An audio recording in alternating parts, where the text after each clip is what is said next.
Good afternoon.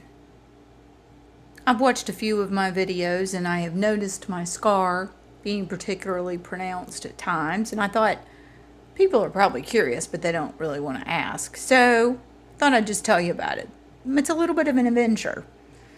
So when I was in maybe fourth grade, in fact, the sore that was not yet scarred is, I believe, in my fourth grade picture. Oh, and by the way, in my fourth grade picture, I am wearing a poncho that goes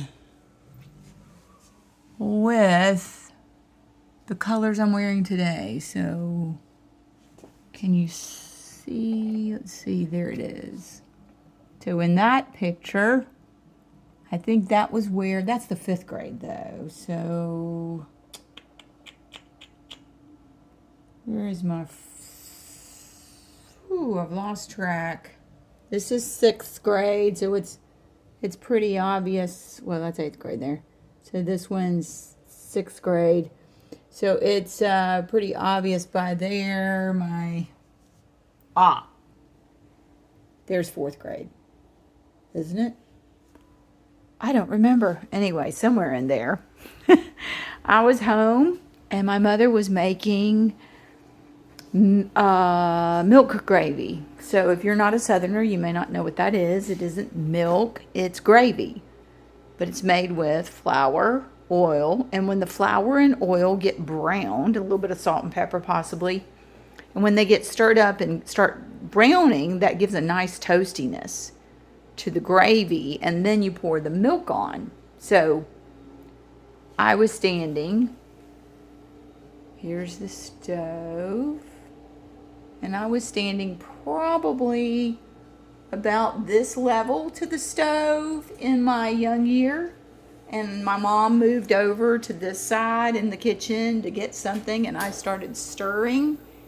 And just, like a kid would do, not really paying attention, when I stirred it enough to where a piece of it flopped up and hit me on the face. And right there on my wrist, which that scar is so faded you can hardly see it, had this one faded like this one, my life would be a totally different appearance anyway. Maybe not my life, but my physical appearance. And so when it splashed up here, I went into a hysterical trauma because it hurt. I mean, it was like searing pain.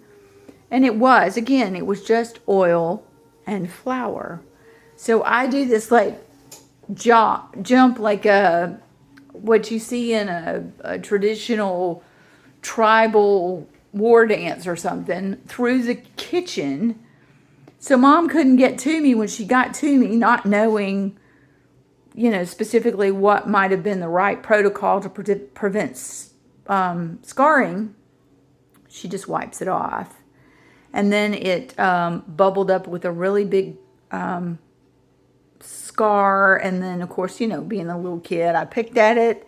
And so it ended up with a big scab and sore and all that. And so then as it started healing, it was about the size of a fingerprint right here. And when I was in the 10th grade, I was getting teased even then. People would say, well, what is that? And I said, well, I got burned with gravy. And they said, well, is the gravy still there? Yeah. So it was just very embarrassing and very offensive for people to just ridicule. So I got my parents' attention with that last, there I am in the 10th grade and it's still an issue. So my dad consented to my mother's pleas.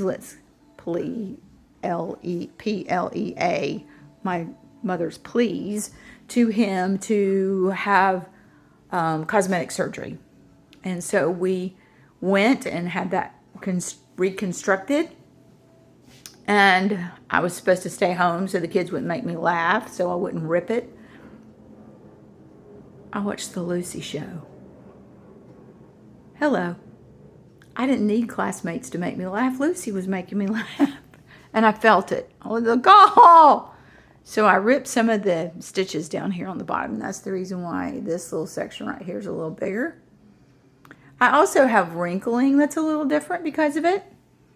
And because I'm old now, it's part of the sag. But I thought, you know, if you're curious, I thought I'd just give you a little history. Yep. Y'all have a great day.